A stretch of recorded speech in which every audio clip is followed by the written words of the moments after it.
Okay, let's dive into something that's, well, pretty new, but already making big waves on the cyber threat scene. Yeah, what have we?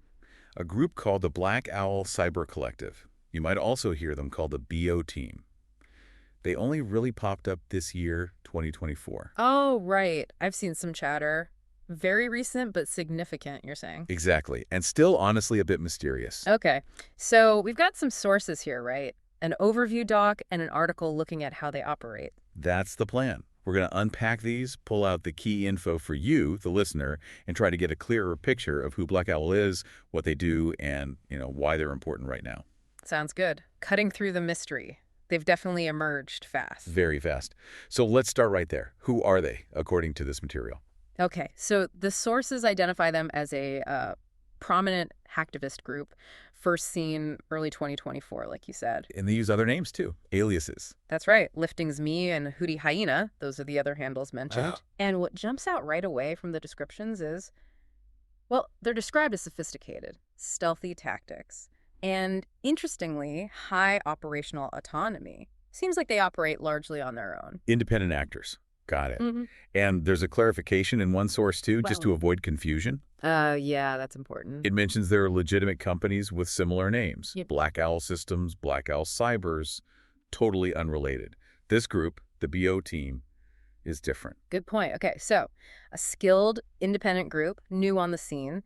How do the sources kind of categorize them? They talk about their stance. They do. One source puts them in what experts call a gray zone. A gray zone, meaning they don't quite fit the usual boxes. Exactly. Like, they're not your typical state-backed APT, tied directly to a government, or just another ransomware gang purely out for cash. Right. Both sources seem to agree they're distinct. But here's a really interesting point of friction between them. Yeah. Well, one source flat out labels them pro-Ukrainian hacktivists. Straightforward enough. But the other source says the group keeps a politically ambiguous stance. Wait. Pro-Ukrainian and politically ambiguous? That's quite a contrast. It really is. Tells you right off the bat that figuring out their precise alignment and motives is tricky, even for the analysts. Yeah, it suggests they're not following the standard playbook. Like that, quote, one source user building their own mold. Building their own mold. Yeah, that definitely makes them harder to track, harder to defend against. Okay, so where are they focusing their efforts, the attacks? What targets come up? The overview document is pretty specific here. It lists core targets like the Russian government. Makes sense, given the pro-Ukrainian label from the other source. Right. Also Russian telecoms, manufacturing, and tech sectors. Yep. And it explicitly states, known attacks are geographically isolated to Russia.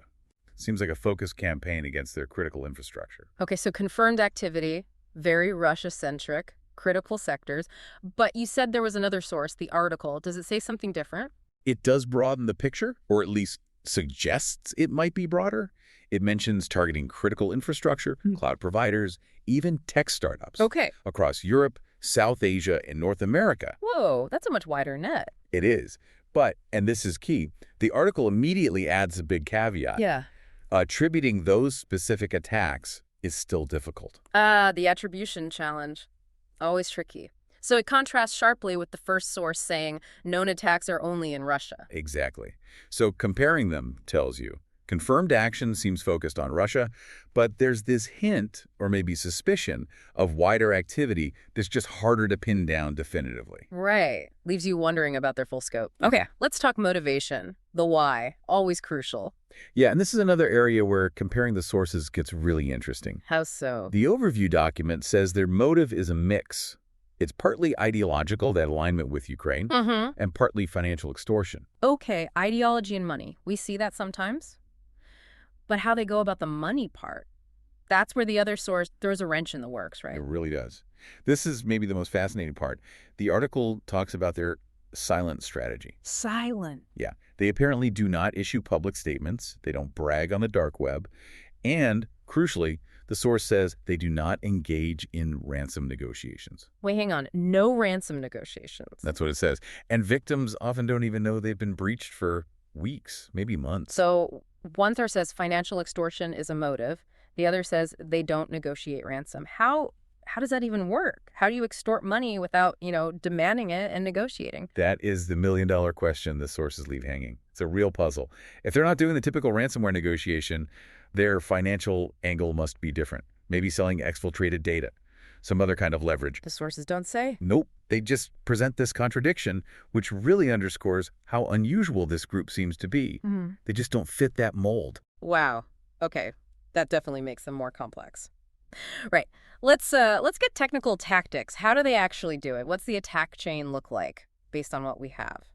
Okay, the overview source gives a good breakdown here. It usually kicks off with initial access through spear phishing emails. Not just generic spam, then. No, definitely not. These are crafted, made to look like legitimate emails, maybe from automation companies, energy firms, things the target might actually expect to receive. Very targeted social engineering. So what happens if someone clicks, opens an attachment? That's where the payload comes in. Malware-laden attachments that install backdoors. The sources name drop a few like Darkgate, Remcos, and Broken Door. Giving them persistent access, basically. Stealthy access. Exactly. Yeah. And once they're inside the network, this is where their skill really shows. They use a lot of living off the land tactics, LOTRL. Right, LOTRL. Can you just quickly break down what that means for listeners? Sure. So instead of bringing in lots of their own custom, potentially noisy hacking tools. Which might get flagged by security software? Right. They use the tools and features already built into the target's Windows systems. Things like PowerShell, WMI, standard command line tools. Like using the owner's own tools against them to stay hidden. Yeah. Clever. Very much so. It makes detection much harder. They do also deploy some custom stuff. One example mentioned is avscan.exe, but they're not just hiding. They deploy destructive tools, too. Destructive. Okay, that sounds bad. It is. The sources list things like sdelete, that's a utility for securely wiping files, making them unrecoverable. Ouch. They use Babuk ransomware for encrypting files. And here's a really critical one. They use vssadmin.exe to delete volume shadow copies and backups. Whoa, deleting the backups. That's ruthless. That cripples recovery effort. Absolutely. If they encrypt your files and wipe your backups, you're in a terrible position. That's why having offline backups is so vital, but we'll get to defenses later. Yeah, okay. Yeah. So destructive. What else? Persistence. Definitely persistence. They set up shop for the long haul, often using scheduled tasks disguised as normal system updates to maintain access, and they go hard after credentials. Stealing passwords and usernames. And more. Using tools like handlecats, NETSU, they try to dump credentials from memory, even grab the entire Active Directory database, basically getting the keys to the whole network. Which lets them move around freely. Exactly. Lateral movement. Using those stolen credentials with protocols like RDP or SSH to spread across the network, access more systems, more data. It really paints a picture of a sophisticated group, especially with that mention in the article about potentially using 0 days, even if none are specified. Yeah, their toolkit seems advanced, evolving, and this ties into their whole strategic approach, which the sources say is quite different. Right, they're not like those hacktivists doing quick, noisy website takedowns. Not at all. The sources emphasize they go for prolonged infiltration and strategic sabotage, not quick hits. Hence the ghost-like presence one source mentioned. They can be inside for ages before doing anything drastic. Precisely. That long dwell time, weeks or months before discovery, shows how effective their stealthy, patient approach is. It's geared towards causing deeper, more strategic damage. Okay, so let's pull back a bit. Assessing the overall impact, the threat level here. What's the big picture from these sources? Well, putting it all together, the sources paint Black Owl as a highly autonomous, technically skilled, and frankly dangerous actor. And their main focus, at least the confirmed part, is undermining Russian infrastructure. Correct. And doing it with significant destructive capability. Remember, deleting backups, encrypting files, it's not just about stealing data, it's about disruption, destruction, making recovery incredibly hard. Persistence is key for them too. Yeah. Staying in for that long-term sabotage. And that financial angle, even with the mystery around negotiation, is still mentioned in one source demanding ransoms. So it's a complex mix. Skilled, stealthy, persistent, destructive, mixed motives operating in this unique gray zone. Okay, so for listeners, what can organizations or anyone really do? What do the sources recommend for defense? The overview provides some solid, practical steps based on the analysis. First up, block known indicators of compromised IOCs, but validate them first. Like the specific fingerprints they leave, file hashes, IP addresses. Exactly. Get those into your security tools. Second, harden everything. Regular configuration reviews for applications, databases, servers, network gear. Lock down unnecessary services. Reduce the attack surface. Make sense? Third, and this is huge given their tactics, Maintain regular offline backups. I can't stress offline enough. If they're connected, they can be wiped. Offline gives you a fighting chance. Absolute critical against backup deletion. Got it. Fourth, strong, unique passwords everywhere and multi-factor authentication, MFA. Turn it on wherever you can. Make stolen credentials much less useful. Basics, but crucial. Foundational.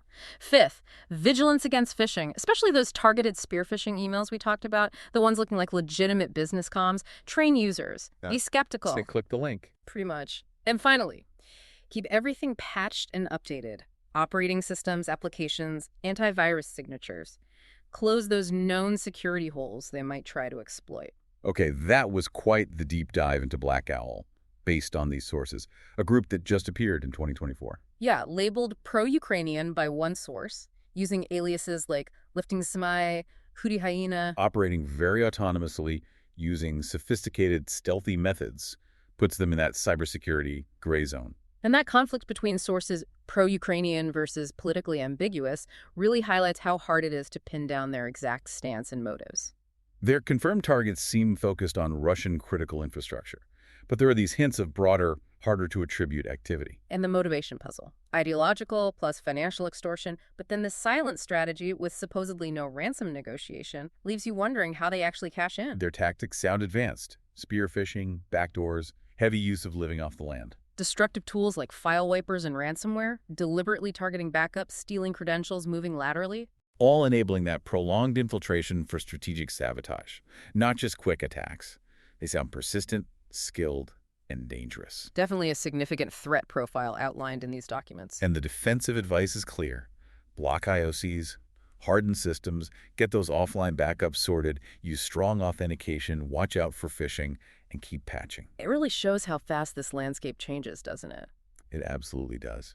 The emergence of groups like Black Owl, operating this way, skilled, stealthy, mixed motives, in that gray zone, it really challenges the old ways of thinking about cybersecurity and attribution. Forces defenders to adapt constantly. So here's something for you, the listener, to chew on. As we see more actors like this, blending motives, maybe finding new ways to profit without traditional ransoms, and deliberately staying under the radar, how does that change the game? How might the whole landscape of cyber conflict keep evolving when the players are becoming harder and harder to see, let alone predict? That's the really big question these sources seem to pose.